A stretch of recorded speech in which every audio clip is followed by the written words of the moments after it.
Bienvenidos a Encuentro con la Ciencia, programa dirigido por el científico Modesto Montoya, aquí en RBC Radio 104.7 de la FM. En nuevo Encuentro con la Ciencia estamos con el doctor Félix Jiménez, doctor en Economía, profesor de la Pontificia Universidad Católica del Perú, con quien vamos a hablar sobre la economía en el Perú del punto de vista de la ciencia, no tan político, o sea, objetivo. Pero creo que tenemos una llamada. Por favor, doctor Michael Schluter, ¿me escucha? Sí, hola Modesto, ¿cómo estás? Bueno, Mijael, gracias por esta comunicación. Tú eres físico, experto en la ciencia espacial y bueno, tienes una empresa innovadora en Alemania, pero en este momento, la primera parte por lo menos quisiera preguntarte, hay unos objetos que han caído en Puno, Perú, que de acuerdo a lo que he observado, se trataría de tanques de combustible o de helio que como parte de los satélites caen y son lo último que se destruye, que quedan prácticamente intactos. ¿Cuál es tu opinión al respecto? ¿Qué es lo que ha caído según tus informaciones en Puno? Sí, generalmente por la forma que uno observa de las fotos que he visto, es un tanque de combustible. Normalmente utiliza un satélite, gases presurizados o líquidos, ¿no? Que después los utilizan para propulsar el satélite a su órbita y mantenerlo en la órbita deseada o hacer conexión. Generalmente el tanque es la parte más masiva del satélite y por tanto cuando ingresa a la atmósfera terrestre, no se destruye por completo, ¿no?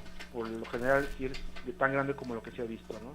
Se queda prácticamente entero. O sea, el satélite va cayendo por alguna razón y todo se va, digamos, desvaneciendo, entre comillas, pero lo último que queda prácticamente intacto son estos tanques que, supongo, por ser presurizados, son de material súper resistente, ¿no? Así es, justamente por la alta velocidad que tiene el satélite, ¿no? La fricción que hay con la atmósfera genera un plasma, ¿no?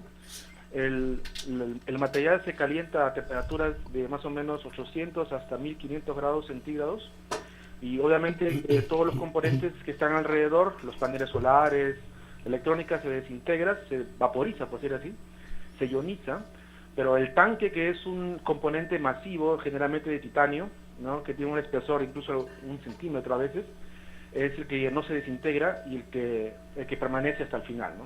Y eso es lo que se ve como una bola de fuego, ¿no? Perfecto, muchas gracias, Miguel. Otra pregunta que te quería hacer, estamos con el doctor Félix Jiménez, doctor en economía, y bueno, supongo que él, porque a mí sí me sorprende mucho, de la economía alemana, que es el motor de Europa. Entiendo que la economía alemana está basada en la innovación, las familias hacen empresas basadas en el conocimiento. Tú mismo tienes una empresa basada en el conocimiento. ¿Cuál es tu análisis respecto a este empuje que tiene Alemania en relación con Europa completa? ¿Cuál es el secreto, digamos así? Dicho sea de paso, la presidenta de Alemania es una colega tuya, una física, ¿no? Sí.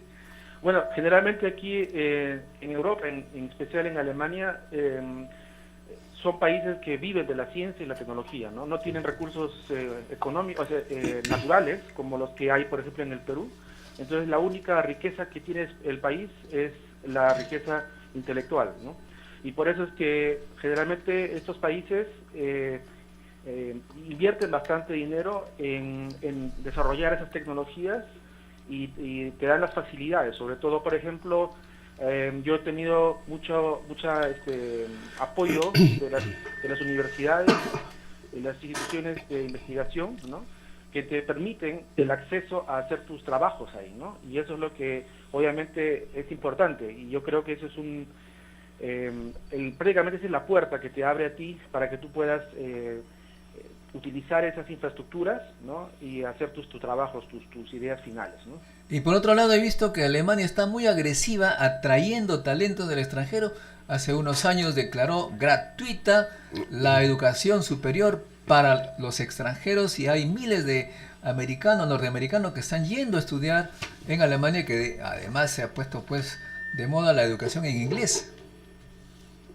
Sí, justamente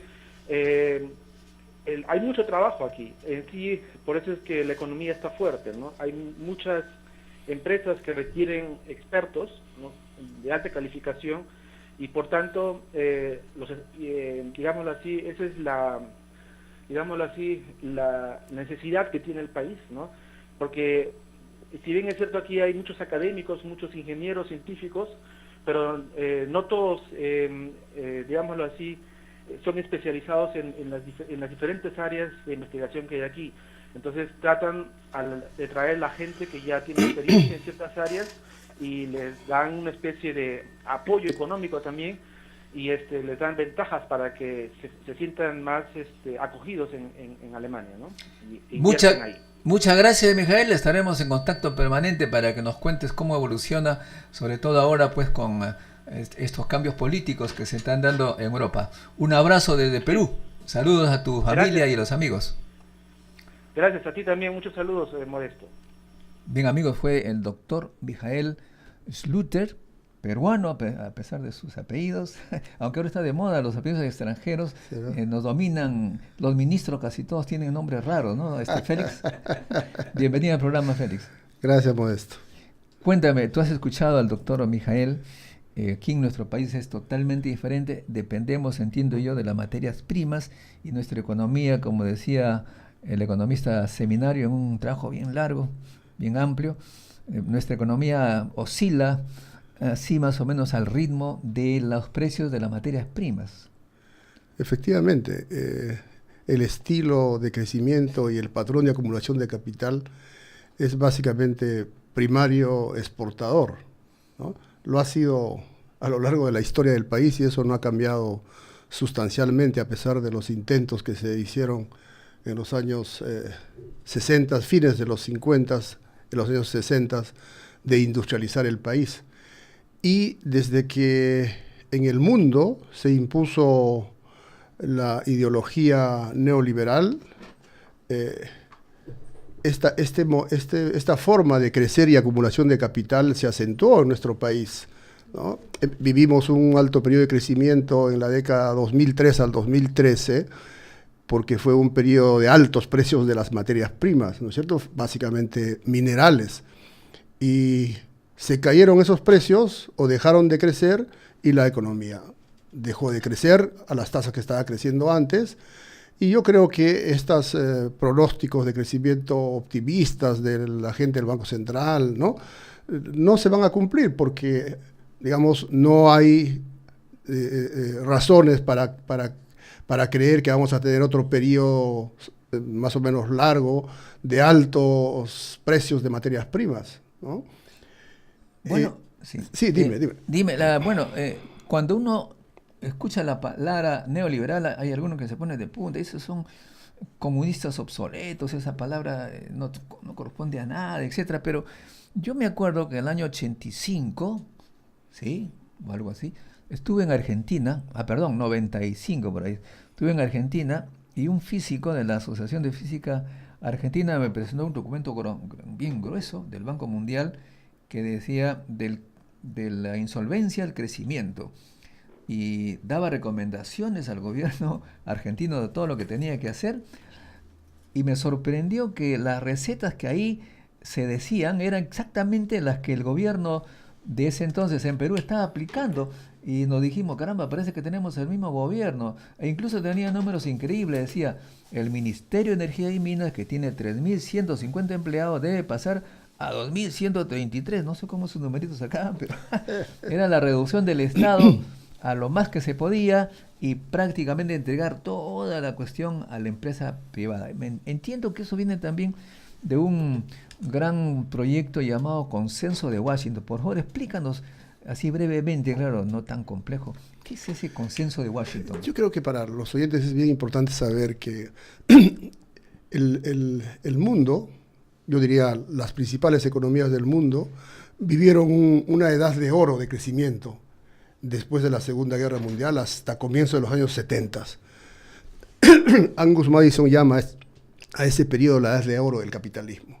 En ese periodo se estableció un consenso entre, digamos, el capitalismo y la democracia, que le otorgó dos papeles al Estado.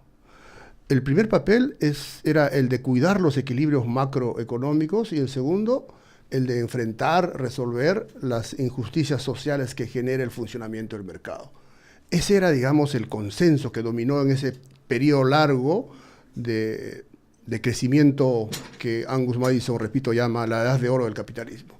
Después, a fines de los 70, comienzos de los 80, se impone una ideología que en materia política desmantela el papel regulador del Estado, ¿no? Y subordina la sociedad y la política a la economía supuestamente autorregulada, ¿no? Y eso ha generado diversos problemas en el mundo, no solamente en países como el nuestro, sino en países desarrollados. Mire lo que está pasando en Estados Unidos. Hay un excelente libro de Robert Gordon que dice Auge y declive de la economía americana, donde explica que una de las razones, no es la única, pero una de las principales razones de la ausencia de innovación en Estados Unidos, que está explicando esto, la caída de la productividad en los Estados Unidos, históricamente, ¿no? Sus tasas son mucho menores que las que existieron antes, es la desigualdad. Y la desigualdad aparece justamente por la aplicación de estas políticas que reducen el papel regulador del Estado, o eliminan, digamos, el papel regulador del Estado, promueven el mercado autorregulado, con las consecuencias que eso trae en la distribución del ingreso, en las instituciones de la sociedad.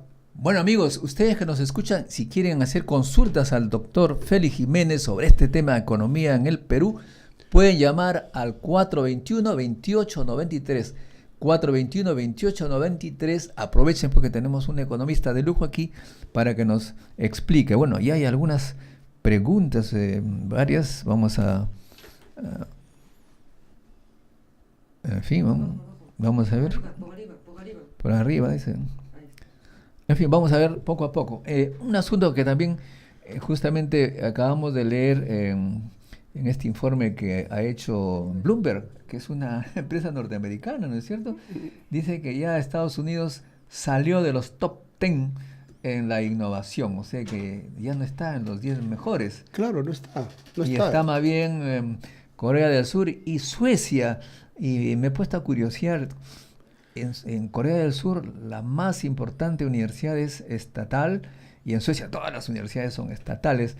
Y aquí más bien hemos visto del informe SUNEDU que ya el Estado prácticamente abandonó la educación estatal, igual que hace décadas, con el mismo número de alumnos, el mismo presupuesto prácticamente. Eso forma parte de algún proyecto. Es el proyecto neoliberal que ahorita está totalmente en fracaso, ¿no? En crisis. Hay reacciones ¿Perdón? Tenemos aquí siempre prioridades a la llamada, Félix. Vamos a ver okay. Una llamada por favor, nombre y dónde llama. Juan Hurtado de la Molina. Buenos días, señor Montoya. Buenos días, señor Hurtado. Gracias por la oportunidad. Quisiera manifestar, ¿no cree el economista y su panel que la economía peruana está supeditada a las grandes potencias, en este caso Estados Unidos, y que estas teorías de economía solamente perjudican al Perú, porque el Perú es catalogado uno de los países más ricos del mundo por su entorno natural, ya sea en pesca, ya sea en petróleo, ya sea en oro, ya sea en plantas, ya sea en agua, hasta inclusive si no tuviéramos nada tendremos, bueno, no sé si decirlo, hasta la droga, que se negocia de país a país. Entonces vemos que la economía peruana, aquí estas fórmulas no funcionan porque va en desmedro del peruano y va para enriquecer a las grandes potencias, a las grandes corporaciones. Estos gobiernos, últimos 6 gobiernos corruptos, los han demostrado, y algo sabemos nosotros los peruanos de economía. Entonces, aquí la fórmula económica en el país sería directamente proporcional a la política y a los políticos para poder salir adelante. ¿No lo cree usted, señor economista? Gracias. Le voy a contestar de dos maneras. Una primera de sentido común. Cuando se impone el mercado autorregulado, las empresas, básicamente las empresas grandes, el capital extranjero, el capital transnacional, buscan ganancias fácil, y en países como el nuestro, que históricamente han explotado solo recursos naturales, no han diversificado su aparato productivo, ese capital se dirige hacia esas actividades extractivas, ¿no? Entonces ahí encuentran ganancia fácil. Las tecnologías más o menos son conocidas, algunas innovaciones se hicieron para explotar minerales, pero los cambios técnicos que se hacen en la explotación de minerales no son cambios técnicos que tienen efectos multiplicadores importantes para el conjunto de la economía. No promueven innovaciones en otras actividades, ¿no? Eso, digamos, se explica por sentido común, por la manera como se ha desarrollado nuestro país. Ahora, teóricamente, hay una rama de la economía que es la economía institucional, que señala que cuando los inversionistas, sean extranjeros o nacionales, están buscando ganancias, obviamente optan por la ganancia fácil, el rentismo, ¿no? Entonces se impone en estas sociedades o economías primario exportadoras, se impone el extractivismo en todos los niveles, a nivel político y a nivel económico. Entonces, las instituciones extractivistas son las que dominan durante este periodo, o sea, digamos, desde los 90s, yo diría desde mediados de los 80s hasta la actualidad, o desde todos los 80s de la década perdida, ¿no? El extractivismo ha digamos, penetrado todo el sistema de la administración gubernamental del Estado.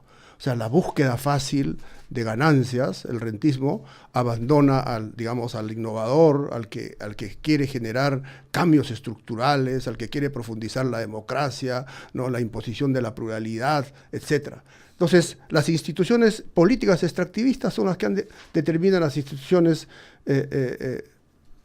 económicas extractivistas. Y eso ha pasado en el país en los últimos 30 años, ¿no? Tenemos otra llamada, por favor. Nombre y dónde llama. ¿Aló? Sí, dígame, nombre y dónde llama, por favor. Abel, de Lima. ¿Cuál es su pregunta, por favor? Bueno, son dos preguntas. Una es, sé que la economía norteamericana o la política del presidente Trump mantiene creo que han bajado la tasa de interés allá y la estabilidad del dólar. ¿De qué manera la baja o subida de las tasas de interés internacionales influyen en nuestro desarrollo económico? Y por otro lado, las tasas, los ratios de crecimiento económico, por ejemplo, los altos que se han tenido están medio disfrazados porque solamente son de sectores cuyos precios han sido altos, por ejemplo, los minerales, y no obedecen a desarrollo de industrias transformadoras. Entonces, en el país falta planificar un país objetivo en función de saber en qué sectores se necesita crecer. Esa es mi opinión. Y lo primero es una pregunta. Disculpe lo largo de mi pregunta. Gracias. Bueno, sobre la tasa de interés, desde que se produjo la crisis internacional en el 2007-2008, en Estados Unidos se bajó la tasa de interés de manera dramática, ¿no? La tasa de referencia del Banco Central Americano o de la Reserva Federal bajó hasta 0 y estuvo ubicada en el rango 0 y 0.25%. Después la han empezado a subir porque en Estados Unidos creen que hay una reactivación, que la economía se está recuperando, que el empleo está aumentando. Y es curioso, ¿no? Porque nunca antes habíamos pensado de que había una recuperación que provocaba aumentos de tasa de interés para evitar la inflación cuando la economía está creciendo menos de 3%. ¿No es cierto? Y eso es lo que está revelando la situación por la que atraviesa la economía americana. La economía americana está en una situación de estancamiento económico, ¿no? Como lo están las economías europeas, ¿no? Ahora, repercusiones en países como el nuestro, o sea, la crisis coincide con la caída, ¿no? o digamos la desaceleración de los precios de las materias primas, ¿no? En nuestro país, desde que ocurre esa crisis y después se intensifica la desaceleración de los precios de los minerales, ¿no? Digamos, las respuestas de política no fueron las adecuadas ni oportunas, ¿no es cierto? Pero al final tuvieron que bajar algo la tasa de interés para reactivar la economía, pero no se logró. O sea, en nuestro país se maneja la política monetaria y la política fiscal de manera bien ineficiente, ¿no? Recordemos que durante este gobierno, por ejemplo, el que fue uno de los primeros ministros de Economía, ¿no? Hizo un ajustón, redujo la inversión pública y acentuó el estancamiento en nuestro país, ¿no? Entonces, curiosamente, ¿no? Lo que pasa en el mundo repercute pues en nuestro país, porque digamos en el mundo hay una ideología de libre mercado. O sea, aquí no hay control de capitales, ¿no? Aquí el comercio es libre, a pesar de que en las grandes digamos, en las grandes economías hay subsidios a sus exportaciones agrícolas, por ejemplo, ¿no? Aquí no, Estados Unidos y Europa también, ¿no? Hay otra llamada, por favor, nombre y dónde llama. Buenos días, me llamo del Cercado de Lima, mi nombre es Abraham Rivera. Señor Rivera, dígame. Ya, bueno, señor, yo lo que le quería decir es de que lo que usted nos está diciendo es muy ilustrativo y está todo correcto y muy bien. Tiene toda la razón en lo que dice sobre la economía a nivel mundial y sobre nuestro país. Pero yo digo lo siguiente, ¿no? ¿Cuál es la solución? Acá en nuestro país, en el gobierno de Alan García, hicieron un colegio que se llamaba Señor Presidente, creo, ¿no? Donde iban a los mejores alumnos. Y llegó el otro gobierno y se le ocurrió hacer la beca 18 y así cuando estuvo Toledo hizo otro programa y total de que no caminamos con un norte fijo, ¿no? Vamos de tumbo en tumbo y cada presidente que entra agarra y hace según su parecer o según su negocio, ¿no? Porque mayormente nosotros los del pueblo sentimos de que estos presidentes son como un jefe de banda, ¿no? Que agarra y ve cómo ganar dinero, cómo obtener lo que quiere, y no le interesan los proyectos, no le interesa el desarrollo del país, no le interesa a los pobres que le dan su voto, no le interesa nada, sino cómo se llevan el dinero y cómo meten a su gente en los puestos claves para poderse seguir llevando el dinero. Entonces yo lo que le digo a usted, ¿no? ¿Qué hacemos? ¿Qué se puede hacer? Justamente, gracias por su llamada. Aquí también tenemos a Javier Benvenuto de Breña, Daniel Sotelo, hacen esa misma pregunta. ¿Qué hacer entonces para salir, Félix? Lo primero que diría yo es que en nuestro país, a pesar de la llamada revolución de la información, no hay mucha información que la población, las grandes mayorías puedan rápidamente asimilar, ¿no? Por ejemplo, nadie sabe que en nuestro país el capital per cápita creció a casi la mitad de lo que creció entre el 60 y 1980 en los años 1990 y 2013, ¿no? O sea, una reducción de la capacidad productiva per cápita en términos relativos que ocurre en este periodo explica, por ejemplo, la informalidad, ¿no? Explica el alto subempleo, ¿no? Y la ausencia de innovaciones, ¿no? Entonces, ¿qué diría yo en relación a esa pregunta? Primero hay que entender cuál es la naturaleza de esta crisis, ¿no? El país vive en este momento una crisis, o sea, los especialistas llaman coyuntura crítica. Las coyunturas críticas son dramáticas porque definen qué es lo que puede pasar, ¿no? El desenlace puede ser para mejor, pero también puede ser para peor. Yo creo que hay que entender cuáles son sus características. Y yo diría que hay 3 características, ¿no? La crisis por la que atraviesa en este momento el país. Una primera es que el estilo de crecimiento y el patrón de acumulación de capital en nuestro país ha llegado a su límite, ¿no? Claramente, o sea, seguir en la misma ruta no tiene ningún sentido ahora, ¿no? Como dice Albert Einstein, que hacer lo mismo y querer obtener resultados diferentes es una cosa de estupidez.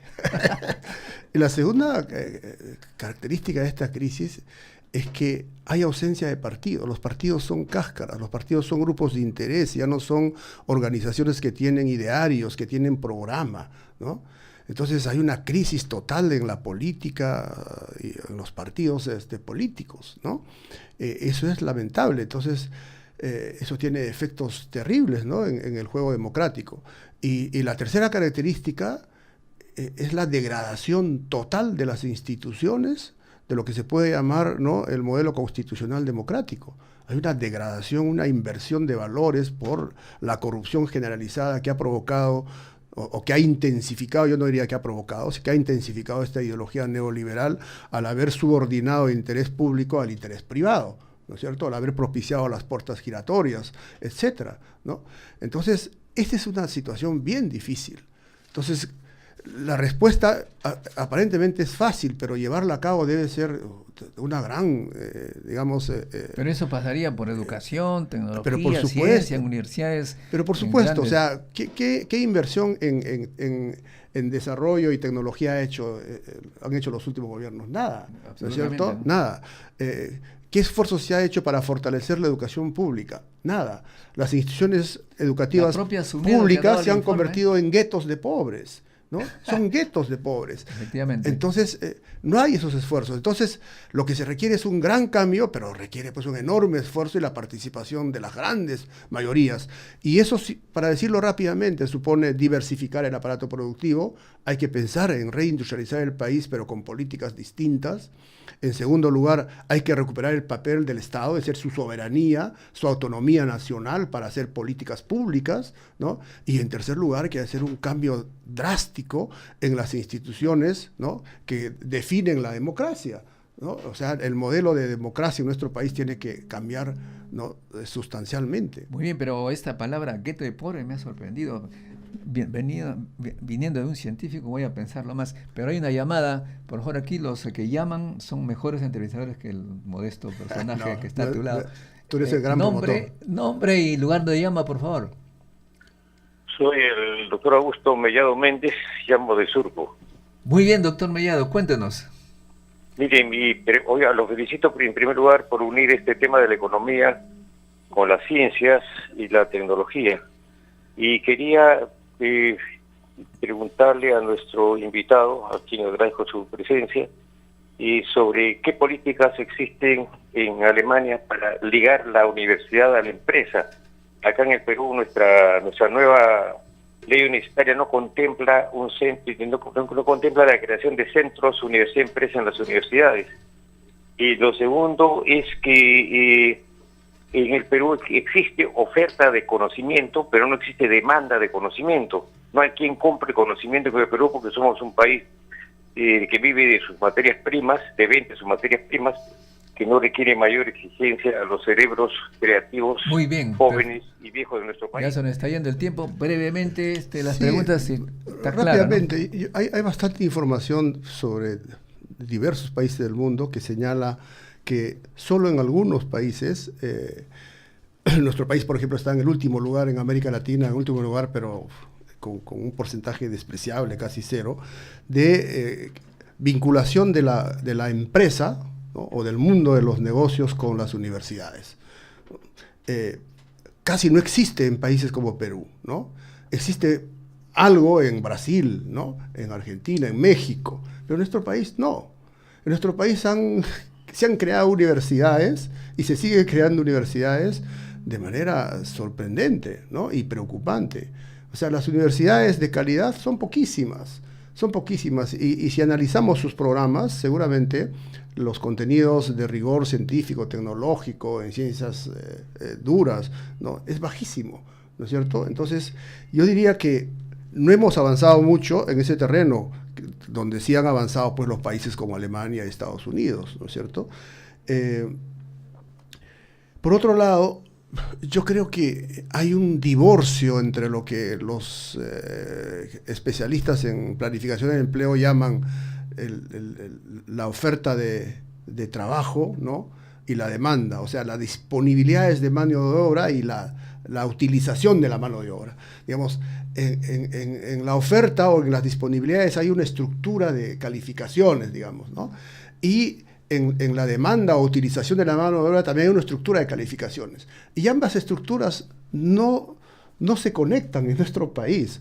¿Por qué? Porque la oferta de trabajo, esa que sale, digamos, con las calificaciones del sistema educativo, es una oferta que no necesariamente requiere el país actual, ni siquiera el país que queremos cambiar. O sea, cuando haya esfuerzos de industrialización, vamos a necesitar mano de obra calificada, vamos a necesitar técnicos, o sea, tenemos que crear institutos, no necesariamente universidades, institutos tecnológicos, ¿no? Para capacitar técnicamente a la gente y que sean las instituciones estas las que hagan la aplicación de las ciencias duras, ¿no? Entonces, falta eso. Hay que hacer un enorme esfuerzo, hay que hacer realmente una revolución educativa. Pero hay que entender en qué consiste esa revolución educativa. Es justamente, ¿no? Una reorientación de los contenidos curriculares de los institutos superiores, de las universidades en nuestro país a favor del desarrollo económico y social, y por otro lado un cambio institucional drástico. Tiene que haber una reforma universitaria, o sea, esta ley, ¿no? es un paso, es verdad, pero yo creo que los estudiantes son los que deben, los primeros, los que deben promover una reforma universitaria que en primer lugar signifique una revisión sustancial, ¿no? del papel que están cumpliendo un gran porcentaje de universidades que están engañando a la población. Claro, oye, eres bravo tú con pero como científico hay que darle una seriedad a tus palabras un poquito bravas. Dentro de poco tenemos al doctor Walter Estrada, vicerrector de investigación de la UNI, para ver ¿qué nos va a decir del sujeto de pobres que tiene, bueno, en el cual yo incluido? Hay pocas universidades públicas pues que merecen llamarse tales, ¿no? Entre ellas está la Universidad de Ingeniería, ¿no es cierto? Hay que reconocer eso, ¿no? Tenemos una llamada. A pesar de la pobreza presupuestal que me imagino sigue sufriendo la institución. Tenemos una llamada, por favor, la última llamada para el doctor Félix Jiménez. Nombre y lugar donde llama, por favor. Aló, Juan Hurtado de La Molina. Dígame, señor Hurtado.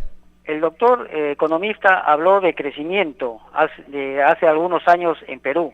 Yo pregunto, ¿el crecimiento para quién? ¿Para el peruano, para la nación o para las grandes transnacionales extranjeras y para los chilenos? Esa es la gran pregunta, que tiene una obvia respuesta. Le voy a dar una solución a esos oyentes que llamaron. ¿Cuál era la solución a estos problemas? Por favor, ahí acá sí hay dos grandes trabas.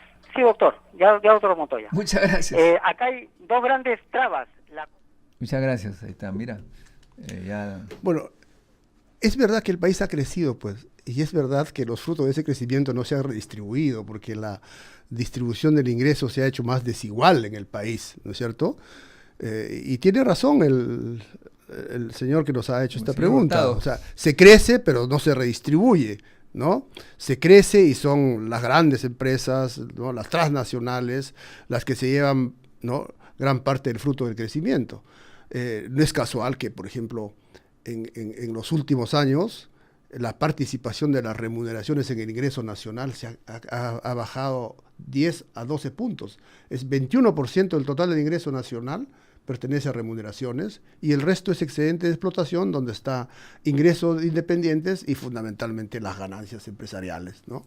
Entonces, lo poco que crece la productividad no se redistribuye, ¿no? O sea, los trabajadores no aprovechan el crecimiento de esa productividad, sino que eso se va básicamente a los grupos, ¿no? que detentan el poder económico, ¿no? Y hay que señalar que esto no es un fenómeno solo de Perú, es un fenómeno mundial. Hasta fines de los 70, digamos, desde el 1946 hay información, bastante información, yo mismo he publicado esa información en varios artículos. La productividad crece, ¿no? junto con los salarios reales. O sea, hay una estrecha relación en la evolución de la productividad del salario real. Cuando se impone esta ideología neoliberal en las políticas públicas de nuestros países a fines de los 70, comienzos de los 80, estas dos variables empiezan a distanciarse. Yo digo que aparece la boca de un cocodrilo, ¿no? En la parte inferior le corresponde a los salarios reales que se estancan en el mundo. Y la parte superior es la productividad que está creciendo, entonces se abre como una boca del cocodrilo. Entonces, ese incremento de la desigualdad es lo que, por ejemplo, Robert Gordon, ¿no?, señala que es una de las causas principales de la ausencia de innovación, de la ausencia de empresas nuevas. La tasa de crecimiento de empresas nuevas en Estados Unidos ha caído dramáticamente, ¿no? Y no hay innovaciones. Y esta llamada tercera revolución industrial, otros hablan de cuarta, de la revolución en tecnología digital, en Internet, no ha tenido pues los efectos de la segunda revolución industrial que hizo crecer la economía de manera sustancial, la economía del mundo, ¿no? Entonces, estamos, no solamente en el país más dramática la situación es verdad, sino en el mundo, en ausencia de innovaciones. Muy bien, una pregunta final te la voy a hacer yo, si me permites. Es sorprendente... he ingresado a la página web de los ministros del Perú.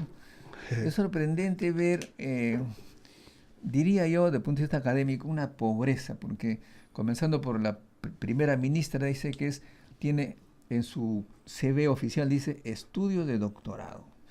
Y la ministra de Economía, Cooper, algo más. Claudia Cooper, también estudio de Economía.